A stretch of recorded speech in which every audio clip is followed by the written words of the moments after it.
माँ, मेरे ससुराल से फोन आ रहा है। तो बात करनी चाहिए ना तुझे। माँ, वो सासू माँ है। सासू माँ है तो क्या? माँ, मुझे उनसे डर लगता है। अच्छा चल ला दे फोन, मैं बात करती हूँ। हेलो, प्रणाम समधन जी। प्रणाम। मैं ये कह रही थी कि बेटे को दिवाली पे छुट्टी मिल रही है तो शहर से घर आ रहा है। मैं ये सोच रही थी कि बेटे के साथ बहू भी रहती तो मेरा घर ज्यादा चहल पहल होता। फिर उसके बाद बहू को मैं भिजवा दूंगी। ठीक है दीदी, जैसा बोलिए। मैं क्या बोलूँ, आपके घर की बेटी है तो आप बोलिए। नहीं नहीं दीदी, आपके घर की बहू है। ठीक है, तो आज उसके बाबूजी जा रहे हैं बहू को लेने। जा बेटी, दामाद जी को छुट्टी मिल गई, वो शहर से गाँव आ रहे हैं। जा तैयार हो जा। ठीक है माँ।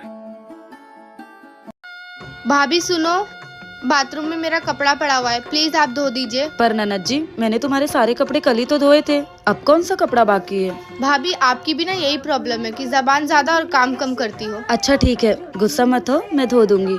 जी।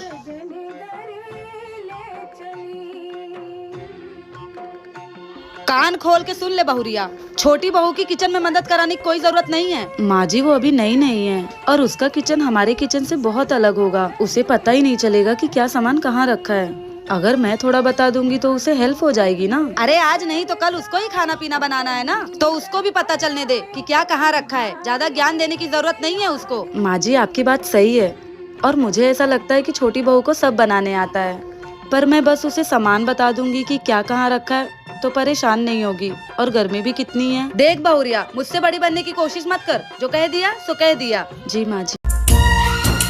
छोटी बहू, जी माँ जी। जो तुम्हारे पास सबसे अच्छी साड़ी है वो मेरी बेटी को दे दो। इसे इसकी फ्रेंड की शादी में पहन के जाना है। ठीक है, देख लीजिए दीदी आप।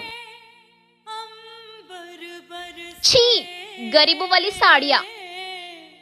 ऐसी साड़ी तो मेरे ससुराल में नौकरानियां पहनती है। वाओ मम्मी, ये साड़ी कितनी सुंदर लग रही है। मैं यही पहनूंगी अपनी फ्रेंड की शादी में। हाँ हाँ बेटा, जो तुझे पसंद है वो तू लेके जा, तुझे किसी से पूछने की जरूरत नहीं है। सुनो, मैं आती हूँ, तब तक इस बैग को यहीं रखे रहने देना। मैं आऊंगी तब एक एक साड़ी को गौर से लिखूंगी, आया समझ में? रुको। तुम्हारी हिम्मत कैसे हुई मेरी बेटी के हाथ में से साड़ी छीनने की? तुमने सुना नहीं उसने क्या कहा?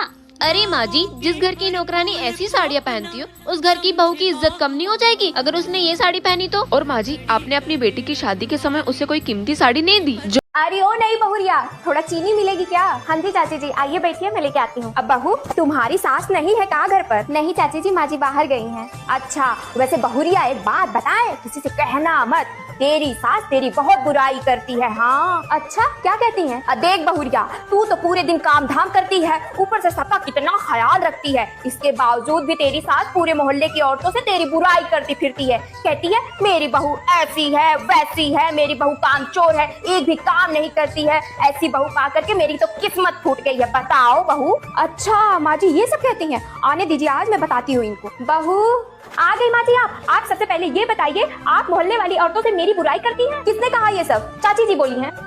क्यों रे कमला, मेरे न रहने पर यही सब करने आती है मेरे घर? नहीं, मैंने कब कहा बहू, मैं तो बस। चुप कर, तेरी इन्हीं सब हरकतों की वजह से तेरे और तेरे बहू के बीच में हमेशा लड़ाइयाँ होती रहती है, और तू यही काम मेरे घर में करवाना चाहती है। निकल जा मेरे घर से, और अगर दोबारा मेरे घर में आई ना तो तेरा... क्या हुआ, आप नाराज हैं मुझसे? क्यों, तेरे से जबरदस्ती बात करूं? इसमें जबरदस्ती कैसी? मैं आपको पसंद हूँ इसलिए शादी हुई है ना। मन पसंद नहीं, तेरे बाप का पैसा देख के तेरे से शादी की थी, और तेरा बाप कंजूस, एक पैसा नहीं दिया दहेज में। पर आप लोगों ने ही तो मना किया था दहेज के लिए।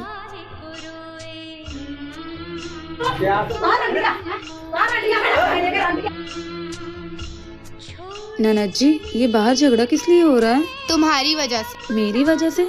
मुझे तो आए इस घर में अभी एक दिन भी नहीं हुआ। क्योंकि तुम्हारे बाप ने दहेज नहीं दिया। लेकिन इन लोग ने ही तो बोला था कि मुझे सिर्फ लड़की चाहिए, दहेज के नाम पे तो कुछ मांगा ही नहीं। अगर ऐसा ही था तो मम्मी पापा को बोलना चाहिए था कि हमें दहेज चाहिए। मम्मी पापा ने तो सोचा आप लोग भले इंसान हैं, इसलिए उन्होंने सिर्फ अपनी बेटी उठाकर दे दी। लेकिन उन्हें क्या पता कि आप लोगों के खाने के दांत कुछ और दिखाने के दांत कुछ और हैं। खैर, मैं मम्मी पापा से कह दूंगी कि वो यहाँ से मुझे ले जाएं। जहाँ लोगों को पैसों की कदर है, बेटी की नहीं। आखिर कब तक ये सब होता रहेगा?